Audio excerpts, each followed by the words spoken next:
Bom dia, boa tarde, boa noite.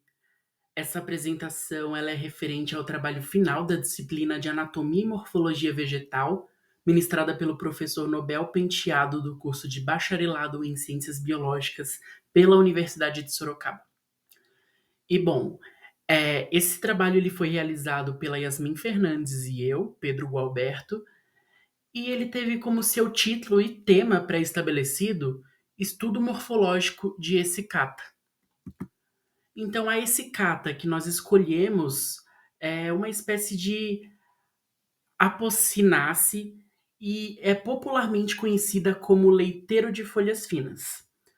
O nome científico dessa planta é Taberni montana catarinensis e ela é encontrada principalmente em pastagens ou em áreas degradadas.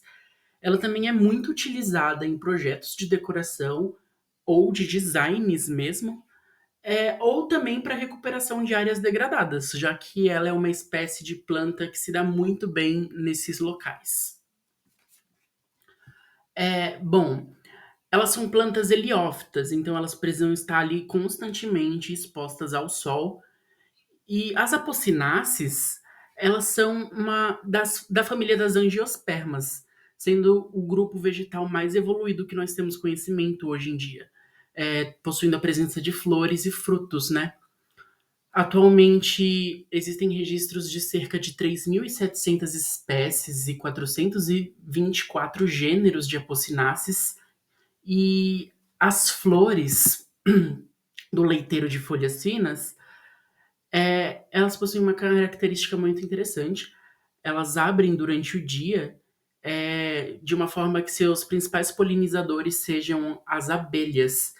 As flores elas vão ter uma coloração branca e elas vão ser bem aperfumadas, né? Atraindo esses indivíduos para a polinização.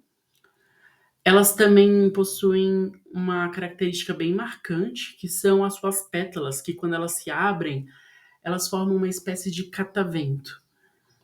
Bom, as árvores dessa espécie de apocinace, elas podem alcançar cerca de 3 a 9 metros de altura e elas possuem a sua copa bem esparsa e globosa. Então vai ser algo bem grande, bem esparso mesmo.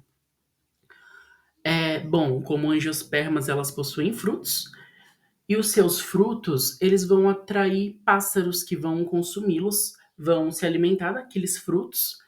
E assim que esse pássaro migrar para um outro local, depois de ingerir os frutos, ele vai defecar e dessa forma ajuda na dispersão das sementes do leiteiro de folhas finas. Dessa forma, ajudando na amplitude ali da disseminação dessas sementes.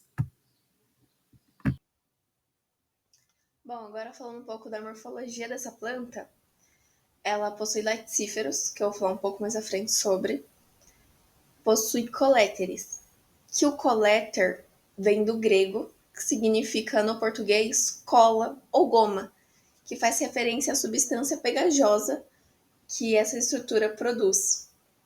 E essa secreção pegajosa, que é leitosa, que dá origem ao nome, né, leiteiro de folha fina, ela é uma secreção constituída por uma mistura de mucilagens e terpenos que lubrifica e protege as gemas no início do desenvolvimento dessa planta.